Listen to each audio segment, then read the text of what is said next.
Code blue, emergency room. Traffic accident, 3 victims incoming. The moment the hospital announcement echoed through the halls, I started running. I'd been working night shifts in this emergency ward for 5 years. I'd faced hundreds of lives, witnessed death countless times. So I should have been able to stay calm in any situation. The stretcher pushed through the automatic doors. The paramedics' tense expressions. Blood-soaked clothing. I moved closer to quickly assess the patient's conditions. And then I froze. My husband, Mark. My sister, Diane. And my son, Noah. His tiny 3-year-old body lay motionless on blood-stained white sheets. Noah. A scream caught in my throat, unable to escape. My feet moved on their own. I had to get to my son, had to hold him right now. But someone grabbed my arm firmly. I turned to see Dr. Chen, my colleague, staring at me with a serious expression. "Don't look right now," he said quietly. When I asked him why in a trembling voice, he looked away. "The police will explain everything when they arrive," he said. Police. I couldn't understand what that word meant. This was an accident, wasn't it? Why the police? My son, my husband, my sister, they were dying right in front of me. It had been 3 hours earlier. I was getting ready for my night shift when I said goodbye to Noah. "Mommy, are you coming home today?" he asked, grabbing my uniform with his small hands. Mark smiled gently at him. "It's okay, Daddy's here," he said. It was just another peaceful evening, like always. As I was about to leave, my sister Diane suddenly showed up. "Hey sis, why don't I watch Noah tonight?" she suggested. "You're tired from all those night shifts. You need to rest," she said with what seemed like concern. But I turned her down. "Mark's here, so we're fine." "Thanks though." That's when it happened. A moment of silence as Mark and Diane exchanged glances. An atmosphere like they wanted to say something. But I didn't think much of it. I was running late for work. Looking back now, maybe that was the final warning. When I got to the hospital and was changing in the locker room, my colleague Lisa came over. "Haven't you been tired lately?" she asked with a worried look. She was a single mother who worked on the same night shift team as me. "I'm fine. Having family helps me keep going," I answered with a smile. I really believed that. With Mark and Noah, I could get through any difficult night shift. Around 9 p.m., I got a text message. It was from Mark. "Running late tonight. Leaving Noah with your sister." I wondered why so suddenly. He'd just been home. But I was busy preparing for my shift and didn't have time to think deeply about it. "Diane's safe," I told myself. "She's my sister, and she adores Noah." 11 p.m. A call came into the emergency room. Traffic accident on the highway, 3 victims incoming. Adult male, adult female, young child. I started preparing with the other nurses. "Terrible accident," someone muttered. I agreed. Never imagining for a moment that those 3 people were my own family. The moment the stretchers were brought in, the world stopped. Mark's blood-covered face. Diane's motionless body. And little Noah's pale lips. My feet moved on their own. To my son, right now. But Dr. Chen stopped me. His strong arm gripped my shoulder, pulling me away from the treatment room. "This isn't just an accident, Rachel," he said in a low voice. "The police need to see this." I collapsed to my knees. I couldn't understand. What was happening? Why my family? Why the police? And why did Dr. Chen have that look on his face? As if he knew something. As if he was certain this wasn't an accident. The treatment room door closed. Inside, my colleagues were trying to save my family. But all I could do was sit in the hallway. A nurse who'd saved hundreds of patients over 5 years, unable to do anything for her own family. Lisa rushed over and hugged me. What happened? Mark and Diane, and Noah? She asked in a trembling voice. But I couldn't answer. I don't know. I don't know what happened, was all I could say as I broke down crying. And then, in the distance, I heard sirens. The police were coming. The police Dr. Chen had mentioned. I still didn't know the truth that was about to be revealed. What my husband and sister had been doing behind my back for the past year. And what terrifying night my 3-year-old son had endured. Sitting on the cold hallway floor, I could only tremble. The time waiting outside the treatment room felt like an eternity. Lisa sat beside me, holding my shaking hands. What happened?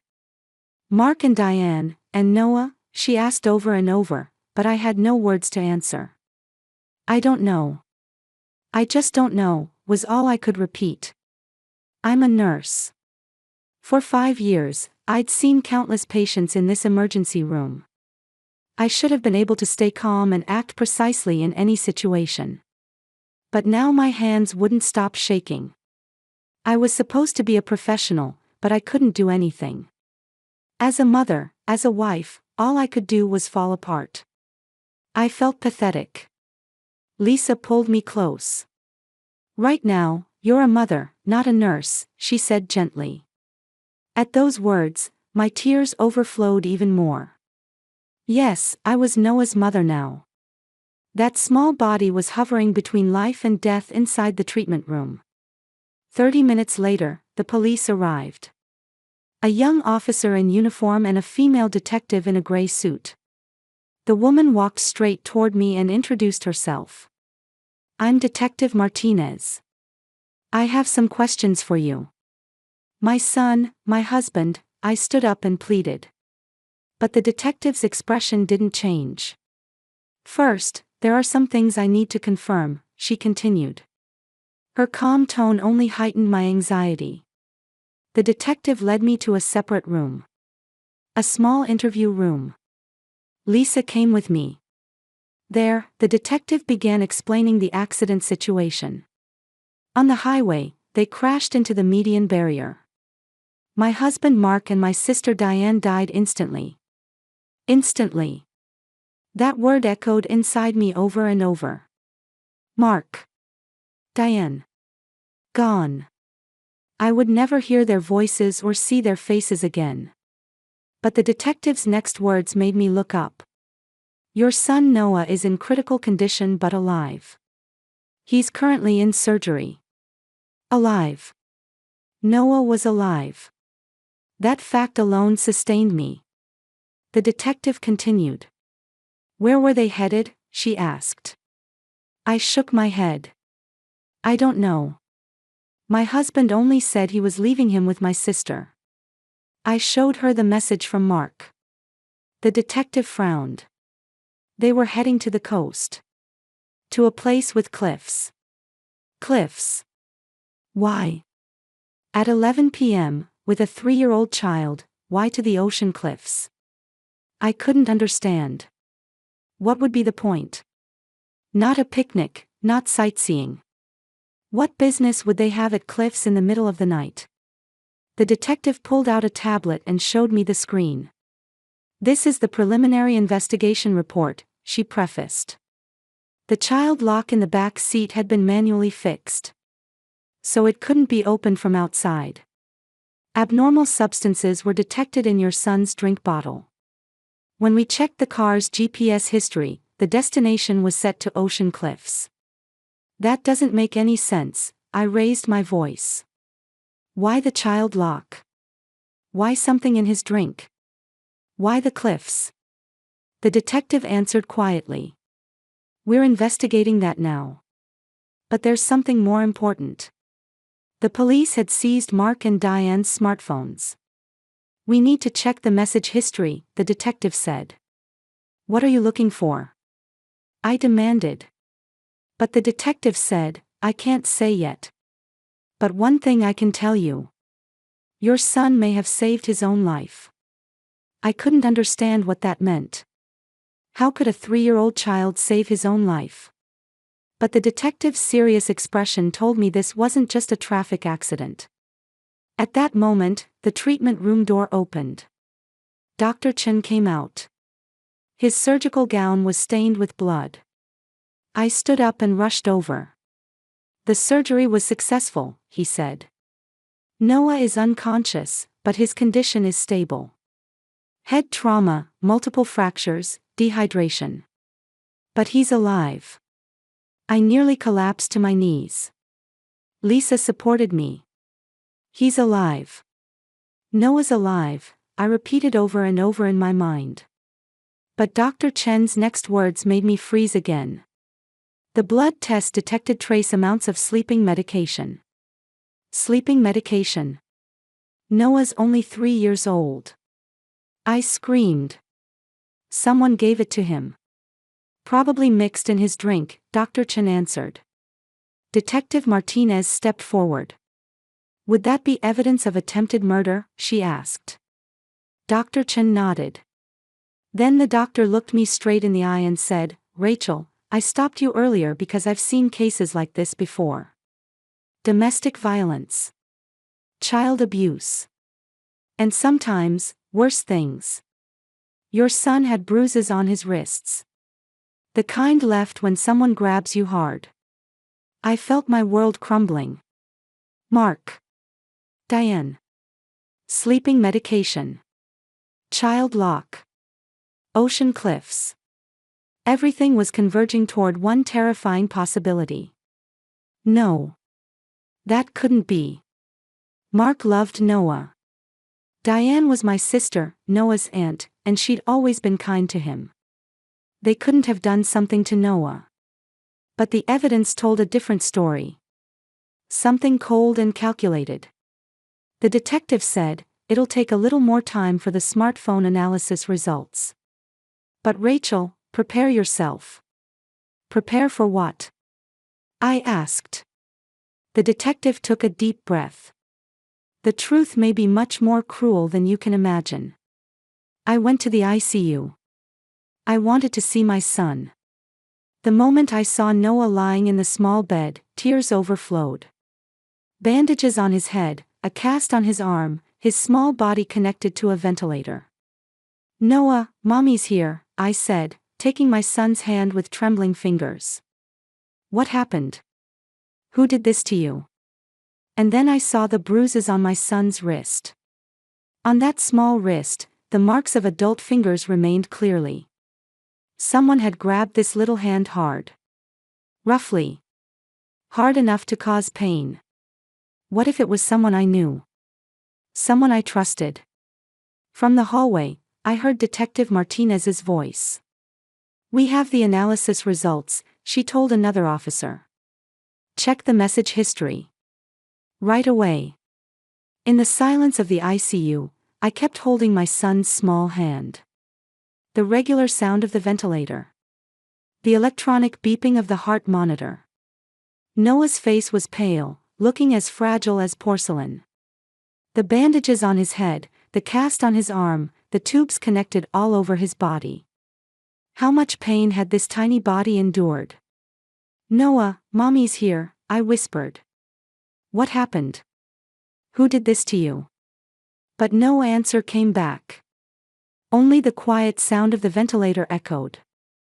I stared at my son's wrist. The bruises clearly visible there. The marks of adult fingers. Someone had grabbed this small hand hard.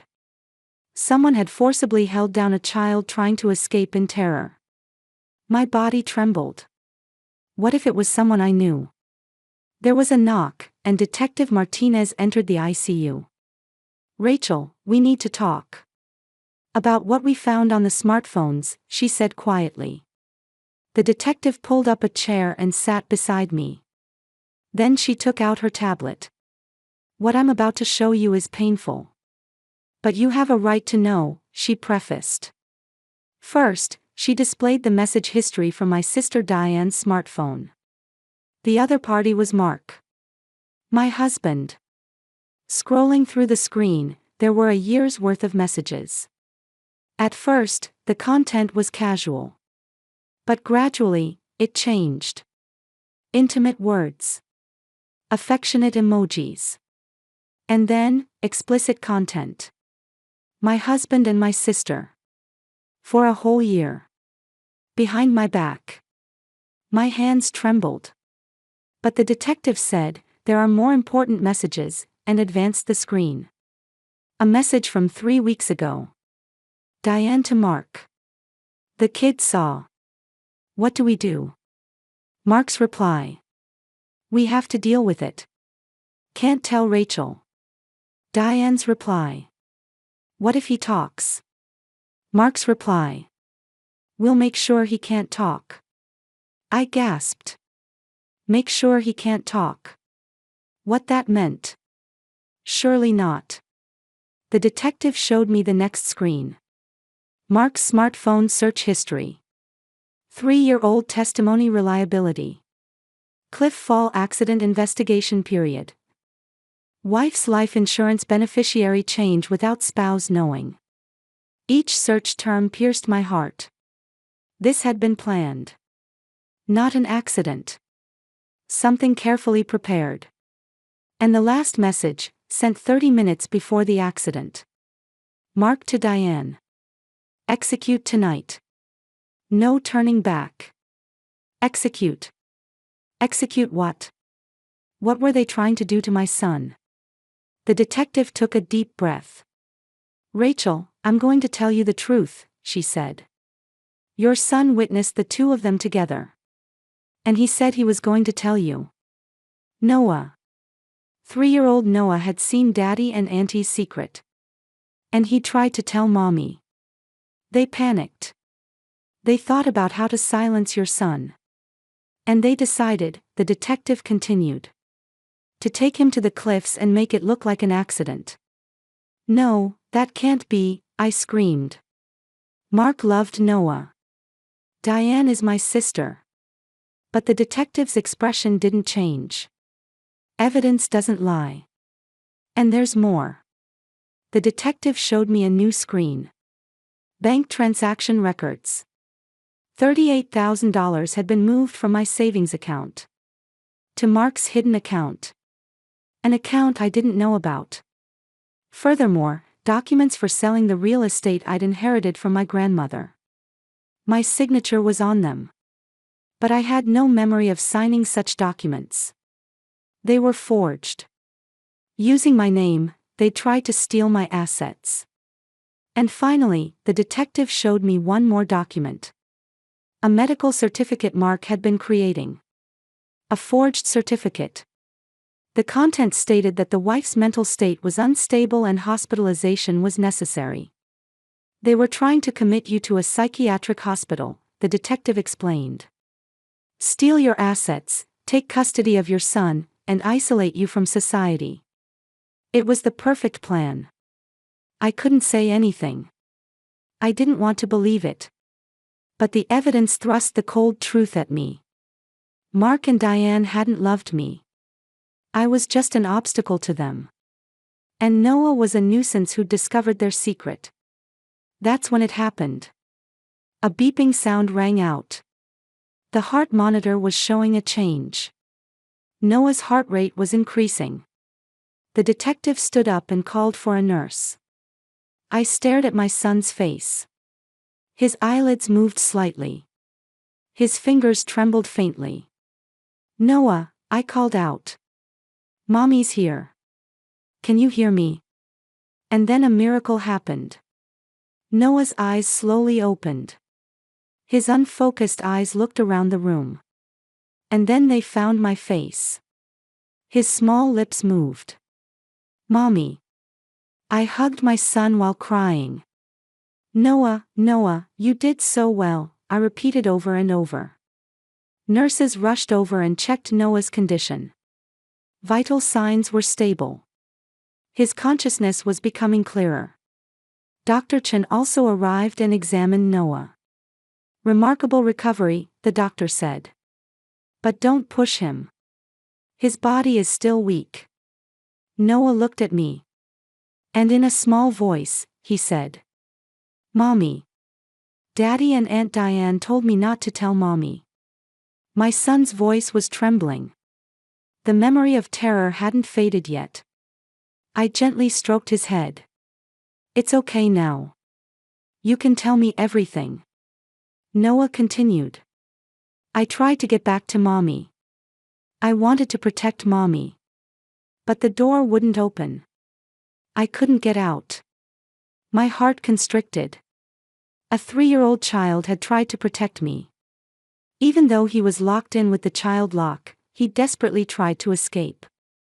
He kept pounding on the door. Those small handprints remained on the car's back seat. "Noah, you were so brave," I said. "But protecting you is Mommy's job. I'm sorry I couldn't protect you." My son shook his head slightly. "Mommy, I tried hard," he said proudly. At those words, I cried out loud. Detective Martinez spoke gently to Noah. "You're a brave boy. Thanks to you, we know the truth." Noah looked at me with sleepy eyes. "Mommy, Daddy, and Auntie aren't coming anymore?" he asked. I hugged my son. "They're not coming anymore. Never again. They'll never hurt you again, I promised." Noah closed his eyes, looking relieved. His exhausted little body fell asleep again. But this time, it was a safe sleep. A sleep without fear. The detective said quietly, "Now we have all the evidence. The full scope of what they were planning will be revealed." I gazed at my son's sleeping face. How much terror this small life had endured. How much courage he'd mustered. Mark and Diane were no longer in this world. But their crimes would be recorded forever. And I vowed in my heart to protect this small son for the rest of my life. After Noah fell back asleep, Detective Martinez led me into the hallway. Her expression was stern. "The investigation isn't over yet. The truth that emerges may be even more shocking," she warned. The next morning, the detective contacted me. The detailed forensic results from the car were in. The child's seat showed traces of Noah's resistance. Scratch marks from small fingers. On the back seat door, handprints from desperately trying to open it. The drink bottle showed evidence of sleeping medication being mixed in. Everything told the story of a planned crime.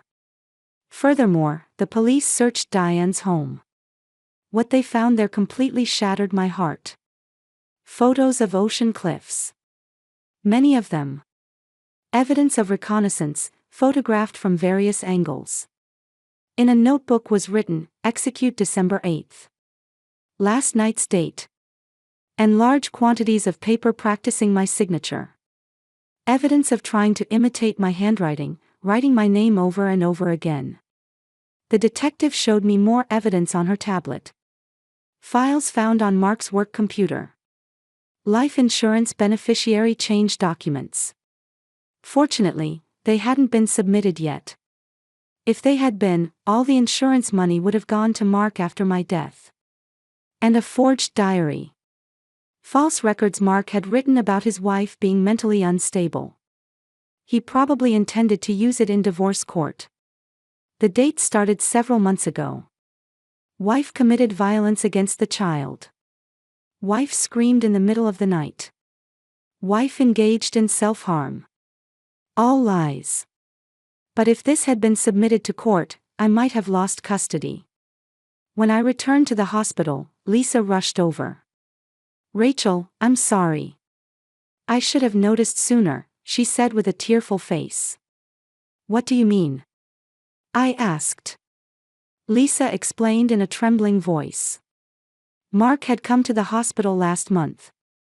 He'd asked about my schedule. When I worked night shifts, when I wasn't home. Lisa had thought at the time it was just concern. But looking back now, it was part of the plan. Dr. Chen also came to me. "Rachel, I missed it too," he said. 3 weeks ago, he'd seen bruises on Noah's arm. When he asked Mark about it, he'd explained that Noah fell at the park. But the way those bruises formed wasn't from a fall. They were from being grabbed. But while I had doubts, I didn't pursue it deeply. Other nurses also testified. Someone had seen Mark trying to break into the locker room. He might have been looking for my personal information, passwords, banking information. All the dots connected to one terrifying plan.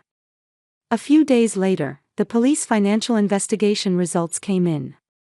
Diane's bank account had $85,000 in suspicious deposits over the past 6 months. The source was my grandmother's inheritance. Using forged documents, part of the land had already been sold. My assets had been stolen without my knowledge. Mark's hidden account was also investigated. It contained not only my $38,000 in savings, but also $50,000 in life insurance advance payments. Mark had removed me as beneficiary and was receiving it himself.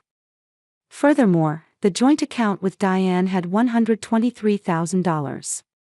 Altogether, they'd stolen over $211,000 from me.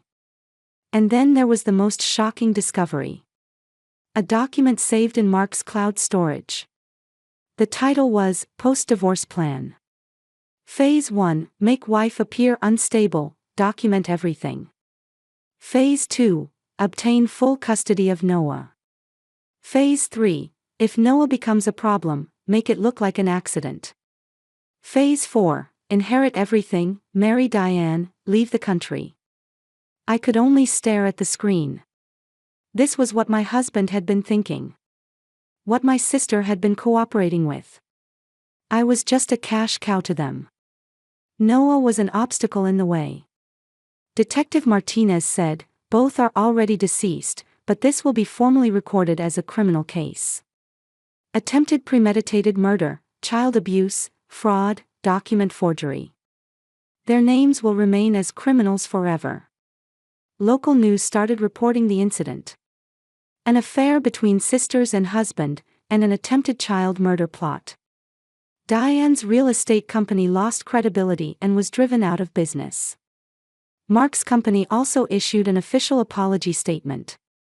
The reputations of both were completely ruined. And the recovery of assets began. The embezzled $38,000 was recovered from Mark's estate.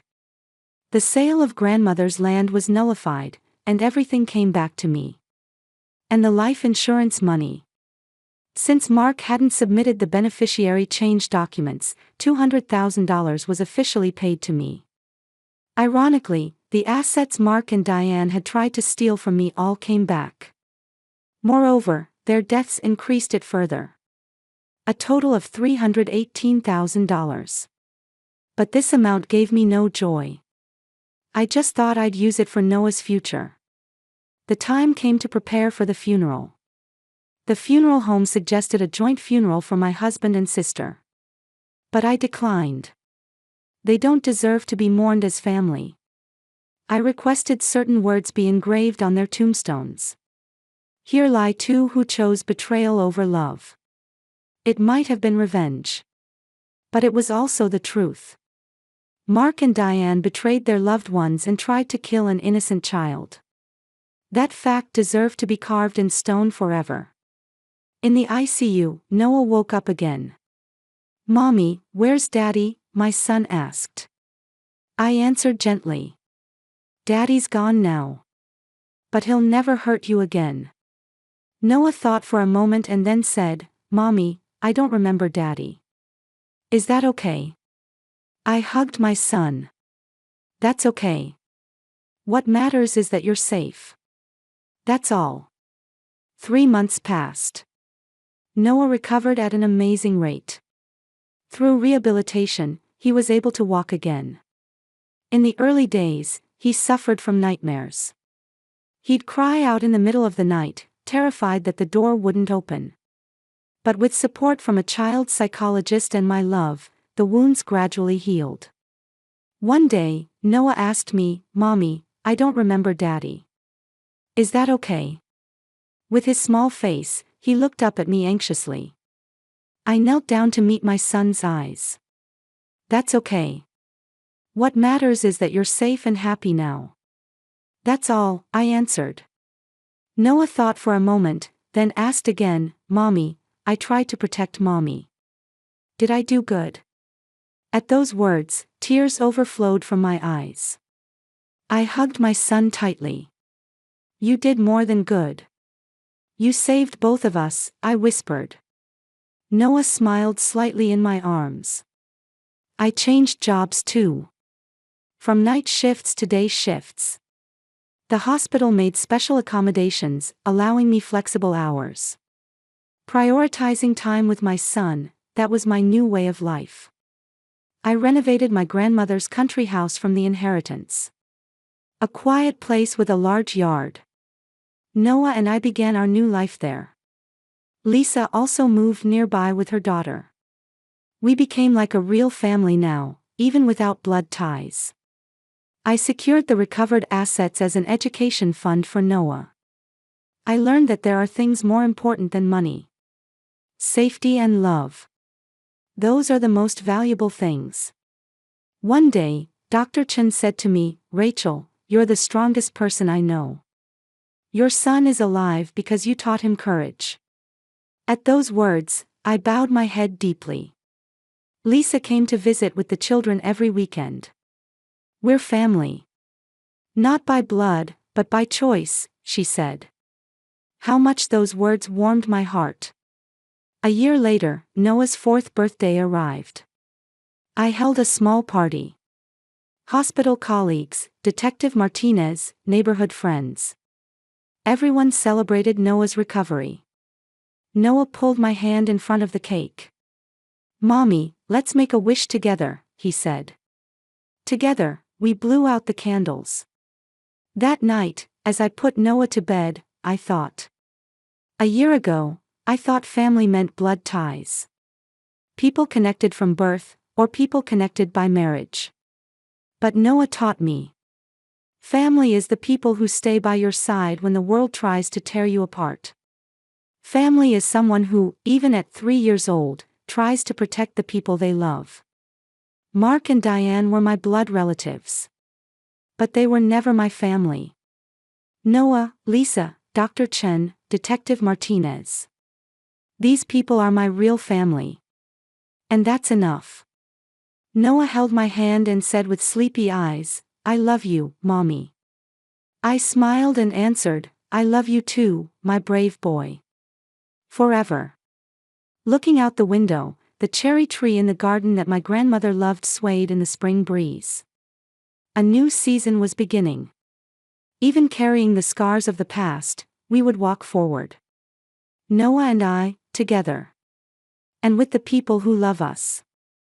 That was the story of our new family.